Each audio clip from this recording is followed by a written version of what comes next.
Can we start? Yes.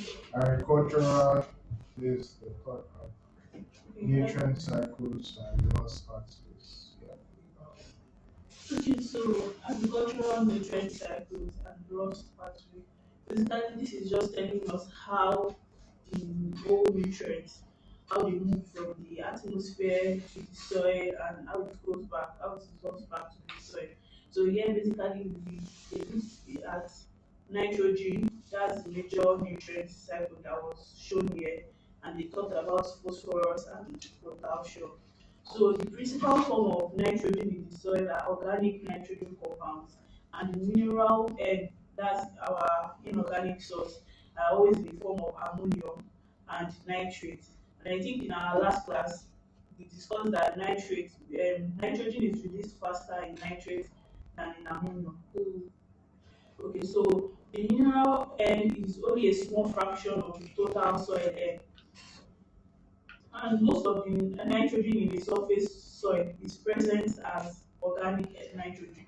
These different nitrogen fractions undergo various transformation processes which may lead to various losses to the air and water. So the nitrogen cycle here is showing us how atmospheric nitrogen is fixed by different bacteria. There are different bacteria that fixes nitrogen, atmospheric nitrogen. That's why when you plant leguminous plants, they have a particular specific bacteria that fixes nitrogen. That's why when you use a particular soil to grow leguminous crop, they are always rich in nitrogen if you do further test. So this particular nitrogen goes through a lot of different processes. We have all these nitrification, ammonification, and the likes. So can you please shed more light on this nitrogen cycle? Okay.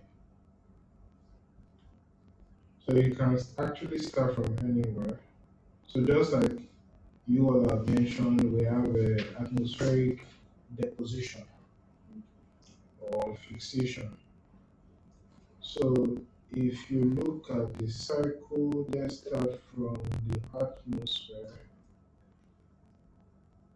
We have the nitrification. There's a bacteria doing that releases back into the atmosphere. Then we have mineralization. There is another bacteria that does that. We have So you have your leguminous crops there. Whenever there is lightning, there's a difference between thunder and lightning.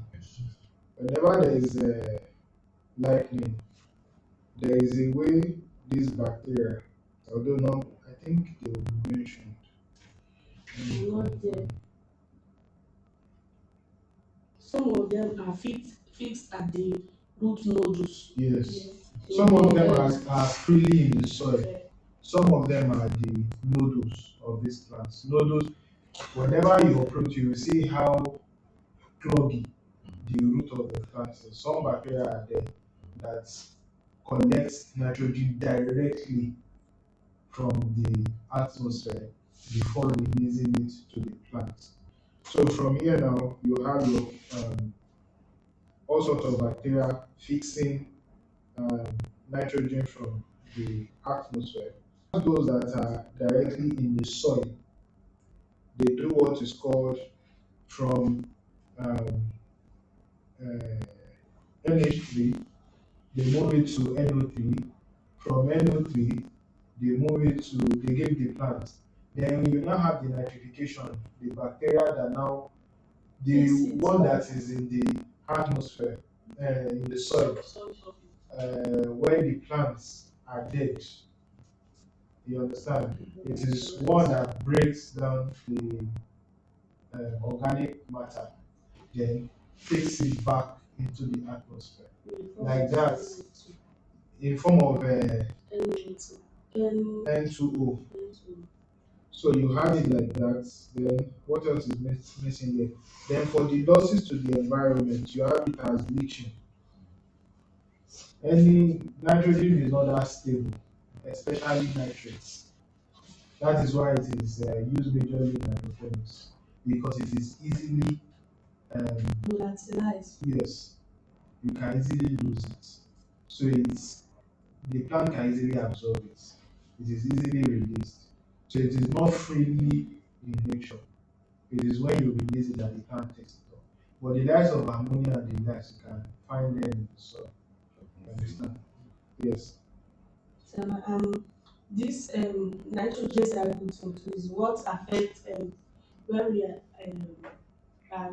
add our NPK, those granular fertilizer for losses. Now, just explain the losses aspect that.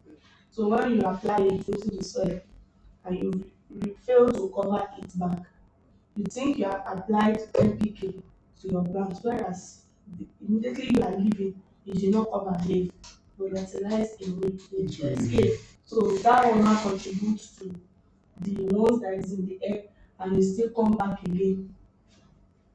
So if we did not cover some of these solutions or this granular, the solid, it will escape and you will think like you have applied elements to the crop whereas they escape.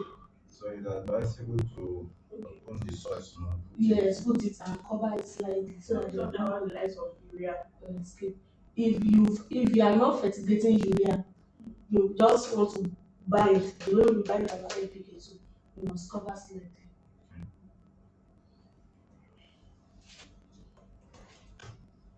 So let's move to phosphorus. Okay, so here it says in the case of phosphorus, so the phosphorus cycle is not here. In the case of phosphorus, the main losses occur through soil erosion and runoff of particulate matter. Leaching losses of phosphorus are small relative to those of nitrogen, owing to the low mobility of phosphorus in soil. So phosphorus is semi-mobile, like it's not easily lost compared to nitrogen. But potassium is also lost through erosion, runoff, and leaching. So these are ways that we lose most of our nutrients. And leaching losses are proportionally larger for potassium than phosphorus. So potassium is easily lost than phosphorus, owing to case greatest mobility in soil. So is potassium the largest, like their is highly mobile than nitrogen? Is potassium highly mobile than nitrogen? Potassium. Yes. No, nitrogen should be more. In the case of They are phosphorus, comparing potassium and phosphorus, not with nitrogen. Okay, so the sulfur cycle is more complex, similar to nitrogen, losses to both the air and water. Okay, so in the case, just like I asked the question I asked earlier, that apart from harvesting apart from harvesting our crops, there are other ways that we lose nutrients in the soil. So there are the soil erosion, leaching. So that's why it is essential to add external nutrient input.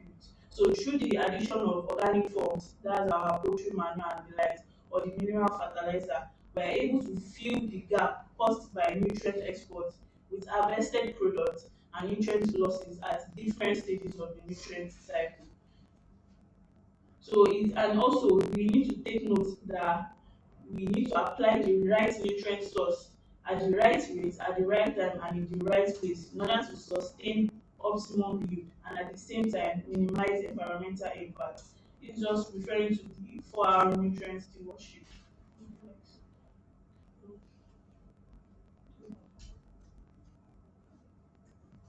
where are you? So page 12.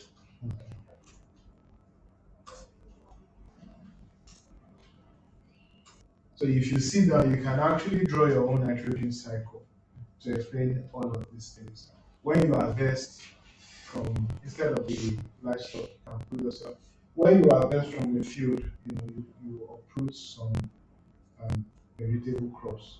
You are actually removing, nitrogen nutrient from the soil. Then when you eat it and you excrete it out, it gets to a point where whether for those that do short sports, you know, with time it get decomposed, bacteria decomposes it, it get released again, the nitrifying bacteria sends it back into the atmosphere.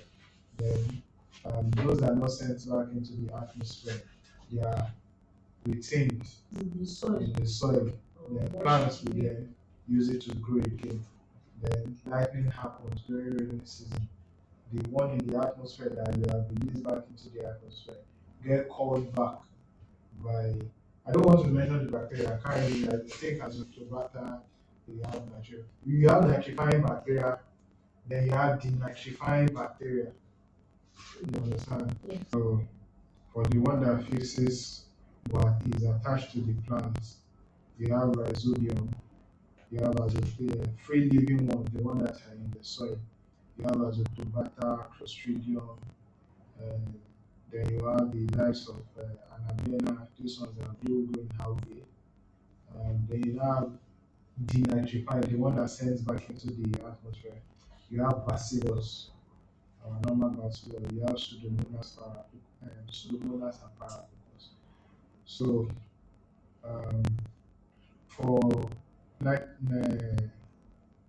nitrifying bacteria, the likes of azotobacter, they convert atmospheric nitrogen to NH4. You understand? Then the nitrifying bacteria converts it from nitrates to nitrogen gas. You understand that cycle again? Yes.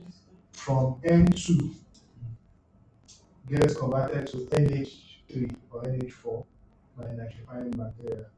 When it gets converted to NH, we said plants can take in NH3, NH4.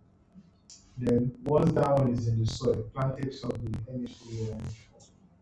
Then the nitrifying bacteria now takes the NH3, NH4 that plant has not taken. You understand? And convert it back into NO3. That NO3 now gets converted back to nitrogen gas. So if a plant is available to accept to take up the NO3 by that time, it takes it. But if it is not, it gets sent into the atmosphere. So I think that's just that nitrogen cycle. And phosphorus is not hard. Question. We read this material. Question. We've looked, it's so simple. We've looked at sources. We've looked at essential nutrient for healthy crops, macro, micro. We've looked at nutrient sources, atmospheric deposition, compost, and likes. What fertilizer needed for healthy soils and productive and nutritious crops. We looked at mining of nutrients and the reason your input should be equal to output. Then we moved to managing nutrients efficiently and effectively where we looked at nutrient use efficiency, uh, where the output was divided by the input value, nitrogen use efficiency, the output of nitrogen divided by all inputs of nutrients that you are added. You understand? For sure, it is not all input that goes into output. Yeah. Some had lost to air, some were lost to water. You understand? Then we now looked at agricultural nutrient cycles and loss pathways. We looked at nitrogen cycle. Phosphorus was mentioned. We look at potassium. And the only thing we have not looked at now is the need for integrated farm nutrient and stock facility management. So in our next class we'll look into that and we'll move on from there. Questions, if there's no question, we'll call it today. How are our partners or participants or farmers or growers? How are they? They are fine in Jesus' name.